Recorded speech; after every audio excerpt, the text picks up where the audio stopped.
Another nighttime session here for me, and we're going to do 4B. Now, a smooth wedge of mass 10 kilograms, so that's 10g acting directly downwards, and slope of tan inverse 3 over 4. Now, I'm just going to call that tan A, right? So tan A equals 3 over 4, and that would mean that cos A, it's going to be a 3, 4, 5 triangle where 3 is the opposite, 4 is the adjacent, and 5 is the hypotenuse. So cos A be 4 over 5, and sine A will be 3 over 5. So that gets rid of all that inverse nonsense, which I didn't want to deal with.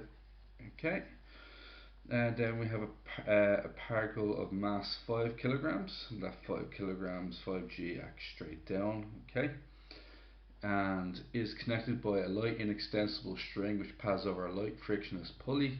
So that's tension T going up, tension T coming up again, and there's a mass of 2 kilograms down here, 2g, which hangs vertically and touches the side of the wedge.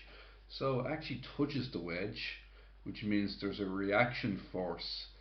You can choose your letters here really. I suppose I can call this R, and for me, I never use S, I use X. So there's a reaction force X, okay? Now, shown separate diagrams, the forces acting on the wedge, the 5 kilogram mass and the 2 kilogram mass, alright? So, first of all, get the easy ones on the board. So first of all, we're going to do the 2 kilogram mass. And the 2 kilogram mass is quite easy. Okay, it has 2g acting downwards. It's getting pushed by a reaction force X, or it's pushing across at X, but to me it's actually going this direction for X because it's feeling that force pushing it forward. Okay, once again, my usual analogy, bit like being hit by a car. The car hits you and pushes you forward with it. Okay, so you're in contact here technically, but the car pushes you with it, so it's force X is what it's feeling. Okay, and after that we have T going upwards. Okay, now next thing we're going to do is the 5 kilogram mass. Once again, the 5 kilogram mass is here, and we are going to break it up into its components. So it has a reaction force of R, which is perpendicular to the surface. Then you have your gravity value, which is in green here, and we call that 5g. Now we're going to resolve that parallel and perpendicular. Now this would be 5g cos A, but we're well aware that 5g cos A is 4 over 5. So it's 5g times 4 over 5, which is 4g. Okay, so that's just 4g right there. So that's not too bad whatsoever. That's 4g, and likewise 5g sine alpha would be just 3g. Okay, so we've broken that up into its components. Okay, now what are we going to do next? Well,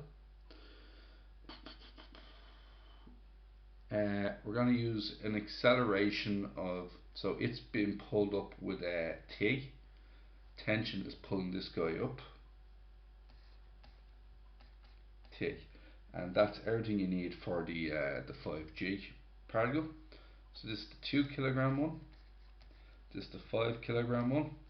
Now the hardest one to do here is the wedge. Okay, now the first thing I want you to know is the wedge is difficult because some people can't really figure out how the tension works on it. Okay, so the tension, we'll start off with I suppose the large one is the tension. Alright, so the tension is coming up at this angle here, which is essentially angle A. Alright, typical. Okay, so as discussed, this tension is running parallel. Okay, and because it's running parallel, it's running parallel like so.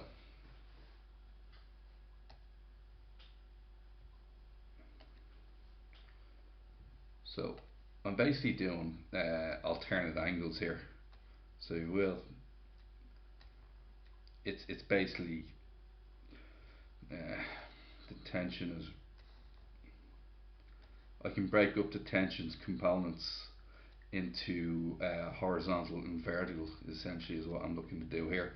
So the tension can be broken up horizontally and vertically using the angle A here.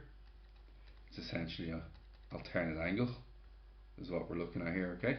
And if this, the hypotenuse is obviously T, so this is going to be T cos A, T sine A, which is going to be 4/5 T and 3/5 T respectively. So 4/5 T and 3/5 T. Now, next thing is, how does this affect the wedge? Well, it actually causes the wedge, it pushes down on the wedge with 3/5T, and it pulls it to the left, because if you imagine anything that you're pulling, basically if I'm pulling this box here and the box is moving to the right, so the tension is causing the box to move to the right, but the tension is also causing me to be pulled to the left. So since the tension is bringing this upwards, is bringing the 5 kilogram particle up the hill, the tension must be acting in the opposite direction, which is diagonally left down. So for every action there's an equal but opposite reaction. So that means for the so basically for the wedge itself, it's going to be two parts here. It's going to be 4/5T in this direction here as discussed, and then it's also going to have 3/5T down, which is how the tension is affecting that. Okay. Now, next thing is the at the front. So what we sort of said earlier is, if you have a moving object and you have something and you're moving in this direction here, and there's an object on your face, this object pushes you backwards. It's basically hindering your movement. Alright, so it's like when the car knocked over the person's hindering that car's movement.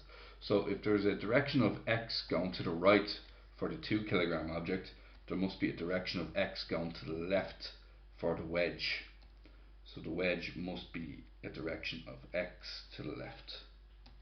Okay, now the next thing we're going to notice is so we're noticing the 5 kilogram particle, there's a reaction force R. This is caused by the surface and the fact that it's supporting part of the weight. It's not supporting the full 5G. Nope. It's not supporting the full weight, and R does not equal 4G either, because it's basically giving way. The ground is giving way, and there's overall accelerations at play here. Okay. So also you need to know is that you have a reaction force R going this direction here. Alright, now if we complete this triangle, if R is perpendicular to the surface, okay, this is the red angle is 90 degrees, the blue angle is 90 minus A. This means this angle here must be A. So I know that's hard to see, but basically the R value has an angle A in there. So that's R cos A going downwards, and R sine A going up. So this R is going diagonally right down, because the other R was going diagonally left up. It has to be in the opposite direction. Okay, so the wedge experiences the exact opposite of what the particles experience. Alright, so it's R sine A and R cos A, and that's going to be 3, what's sine A again? 3/5 R going to the right, and 4/5 R going directly down.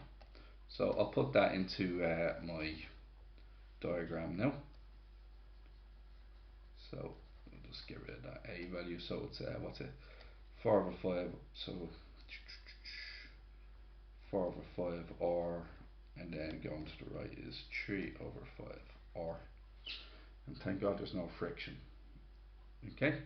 Now there's also a reaction force with the wedge and the ground itself, and we can call this reaction force P.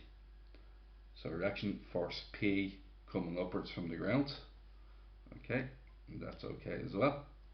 So I'll just no need to draw on the ground, but I'll put in reaction force P. Okay, and I think that's we've gotten. Now this is, sorry, I did one mistake there. This is not R. That's actually, oh sorry, that's reaction force X, and that's 4 over 5R and 3 over 5R. Yep. Now I'm going to assign some accelerations to these. Okay. So the acceleration of the particles on the wedge we're going to call F. Okay. Now what we're picturing here is that we don't know which way F is going. We don't know if R is traveling down, and we don't know if the 5 kilograms slips downwards or gets pulled upwards. It's not actually that clear. Sometimes the angle can change what happens, but in this case we're going to just go with the larger way, and we'll go for F down the hill and F going upwards. The overall acceleration of the wedge will be A. Okay, so overall acceleration A, and then we can say that this goes up at F, which I'll do in purple. Oh, sorry, not down, it goes downwards at F, and this one goes upwards at F. Okay, I've drawn them all on separate diagrams, and that's good to go. I think that's worth about 10 or 15 marks usually. Now we're going to try and make some equations. Find the acceleration of the wedge. We're after the A value. We're not after the F value. We're after the A value, not the F value. Okay, so that's interesting to know. Let's start off easy. Let's start off with the, also, I did leave one thing out here. I left the weight out. I left the 10G going downwards. Okay, so let's start off with the 5 kilogram, sorry, the wedge. Okay, and let's see what we can do with the wedge. Okay, so we want the wedge, and force equals MA, or MA equals force. 10A, which is going to the right, must equal all the forces that are going through to the right. We have 3 over 5R, that's going to the right. Unfortunately we have 4 over 5T going to the left, so that's going to be minus 4 over 5T. Minus 4 over 5T. And then we have our X value also going to the left. So only one of them going to the right and the other 2 going to the left. And that there is worth a good few marks. That's worth 5 marks there, right there, lads. So that's the first, that's the wedge. And that's that one done. Okay. Now we're looking at how many different letters are there? 1, 2, 3, 4 different variables there at the moment. Alright, so we're gonna have to, let's keep starting off easy here. Let's go for the 2 kilogram option next, which is this one here. Okay, and we can go for, you know, the 2 kilogram one. We can either go up and down or left and right. Now if we go up and down, we agreed it's going upwards. So once again, MA equals F, and what we can say is that 2F, now it's going upwards, so that means the tension must outbid the weight going downwards. Next thing we have is going left to right. Well, this is clearly going right, okay, and let's see what's causing it going right. The only force that's forcing it to go to right is X. So what we can say here, it's actually also going across an acceleration A, because it's on the front of the wedge, and it's going across an acceleration of A. Alright, so what we can say here is that it's 2A going directly to the right, and it's equal to X, which is the force that's pushing it that way. Okay, now we've gotten, we basically have all this. Whoa, that's not what I need right now. Alright, so we have these 3 equations now. Okay, so happy days. Now, the next equation we're going to have to do is to do with the particle that's on the slope. Okay, now this particle, I'm just going to get rid of the old information. Oh, sorry, I have to keep it, never mind. Now we're going to do what's called an acceleration triangle. See the direction that the 5 kilogram particle is. The 5 kilogram particle is operating in this direction, the diagonal up and right, or diagonally left and down direction. Alright. So what we need to do is we need to convert this acceleration of A. So this acceleration A, we need to convert that into those directions. Okay. So here's the acceleration of A now. I'll do it in red. Acceleration A going directly to the right. Draw the slope of the wedge and then draw a 90-degree angle as shown. This is angle A. This is small a, which is the acceleration. That's your 90-degree angle. And what we can say here is that this is the adjacent side. So this is going to be A cos A. And A cos A is 4 over 5A. So this one here is just 4 over 5A. And which is going diagonally right up, and then the other one is A cos A, or sorry, A sin A, which is 3 over 5A. A, because I'm saying that all the time, just to confuse you. A. Now, what we're going to do next is we have to do the 5 kilogram particle. So I don't really need this anymore, so I'm just going to get rid of it for a second. Do without you, and I'm going to group you and make you smaller. Okay, now here's my plan. Let's try to do the up and down acceleration here. Okay, now its acceleration, it's going downwards with F, so everybody sees the F, but then the 4 over 5A is pushing it in the opposite direction. Okay, so they're in opposite directions to each other. Okay, so therefore we have to work this out here. So it's going to be ma equals F, which is the usual baloney. Okay, and we're going to say is mass is 5 kilograms, and what we're going to do here is we're going to agree on the direction. Pick a direction, doesn't matter. I'm going to choose diagonally left down overall. So this means I have to start with F, take away 4 over 5A. Okay, and that means I need to lead with what goes diagonally left down. Well, what goes diagonally left down is the 3G. And then I take away the T going upwards. Another person could have came along and done it this way, where he or she thinks it's going upwards. And in that case, you just end up with the minus B version of your, sorry, not the minus B version, just the minus version of that formula there. Okay, so that is also one of the formulas. And I'll grab this and drag it down below with all the other information I've currently gathered. So this is looking like a fun time to be had in a few minutes. Now, next one we're going to look at is the up and down version. So I did parallel to the axis. Now we got to do perpendicular to the axis. And because the acceleration F is parallel to the axis, it doesn't affect the perpendicular, right? Now the perpendicular acceleration is your 3 over 5A.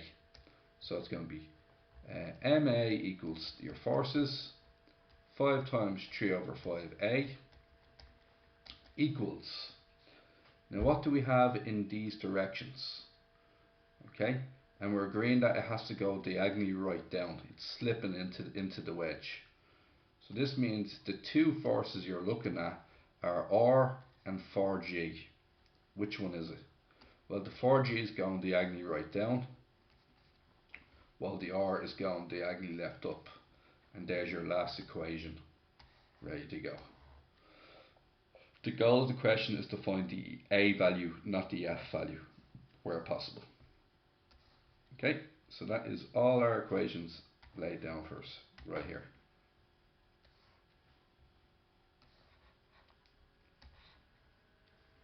Okay, now let's see what we can do with this. I think we can do quite a lot actually. I don't think we might not need everything. Let's see if we do. Alright. Now, what I can say here is we'll just tidy up these equations. These ones in particular, we're going to tidy these up a little bit. This one is 5 times 3 over 5, which is 3a equals 4g minus r. Okay, so that means I can just get rid of that. I don't have to worry about that anymore. Okay, I'm going to multiply this in by 5. I'm going to get 5f minus 4a equals 3g minus t. Okay, once again I can get rid of that. Now, and then I have 2a equals x. Okay.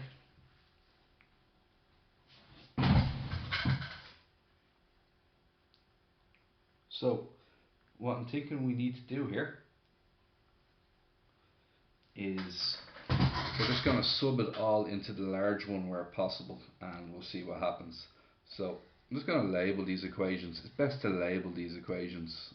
Okay, so we'll call it equation 1, 2, 3, 4 and 5. Okay, now what I'm going to do is I'm going to multiply equation 2 by 5, and I'm going to get 10f equals 5t minus 10g, and then I'm going to multiply equation 4 by 2, and I'm going to get 10f minus 10a, sorry, 10f minus 8a. I'm just trying to avoid fractions. I really don't want to deal with fractions right now. And what to say, multiply by 2, and that's 4g minus 2t. Alright, we're going to sub in for 10f. So 10f, which is here, is 5t minus 10g minus 8a equals 6g minus 2t. And then what we can do is we can have 16g on the right, 10g plus 6g is 16g. Bring the 2t over, I'm going to have 7t minus 8a. Okay, now I seem pretty happy with that. I should be able to get a nice t substitution out of that as well. So I should be able to sub out t for that. Now the next one we're going to have a look at is r. Now I think we have r sorted. I think r is going to work out quite well for us here. Just move r to the left and this one to the right. Now what two did I use? I used equations 2 and 4. So this is derivative of equations 2 and 4. So now I'm going to use equation 5, which is 4g minus 3a, and that's equation 5 still. And you can see I'm assembling my parts here. There's one part, there's the next part, and here's another part here.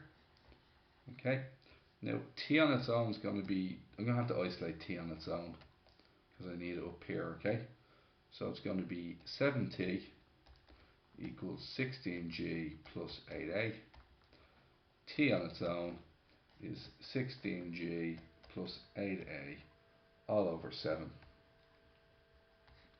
Happy days, right? Now I'm going to get rid of the ones I've used. I've used equation 2, I've used u. Equation 4, I've used u. And I've also just used equation 5 recently. And then I'm going to put up all these parts together.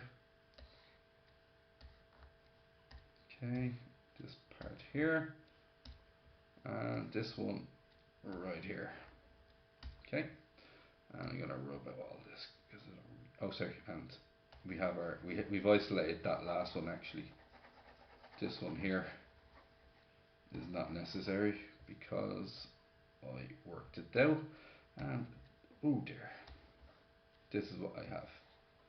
So I'm at this stage now. Now here's what we're going to do. We're going to 3 over 5r. In fact, once again, I don't have to deal with fractions. So see equation 1, you can multiply everything by 5. 50a equals 3r minus 4t minus, what's it, 5x. Okay, now let's sub in everything and just get rid of, let's isolate a on its own. So 5a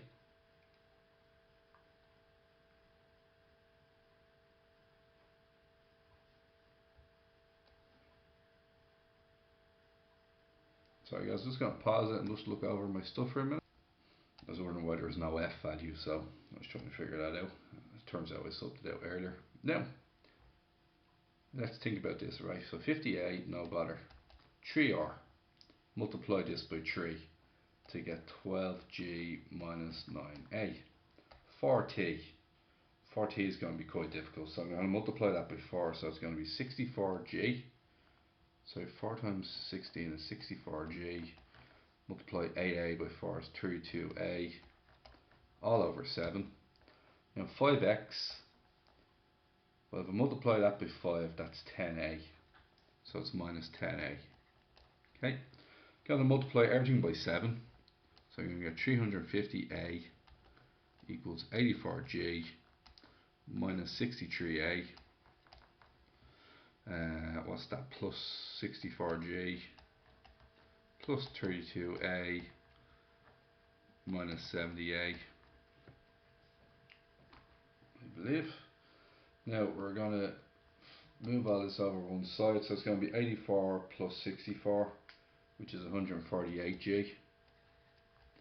And then on the a front, it's going to be minus 63 plus 32 minus 70, which is minus 101. Move it over to the other side and add it on. So what's that going to be? 350 plus 350 plus 101, which is 451a. And that 451a, so it's going to be 148 divided by 451. Yeah, there's a mistake in there somewhere. Now you have to find it. Brilliant. So I got the a value and there's a mistake in there somewhere, so I'm going to go looking.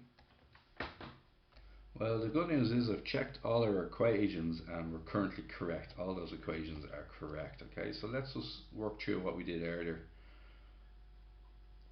and I'll find it. Believe it or not, lads, it was just a very simple error right at the end here, that this is minus. So I should have had this as a double minus. Imagine doing all that correctly and just slipping up right at the end. It's painful, to be honest. So let's go again, let's have another look at this. So it's 84 take away 64, which is 20g. Oh, that's annoying. 20g. And then it's 63 plus 32 plus 70. Sorry, plus 70, which is 165. 160 minus 165a. Bring it over to the other side, add it onto the 350. And we get 515a.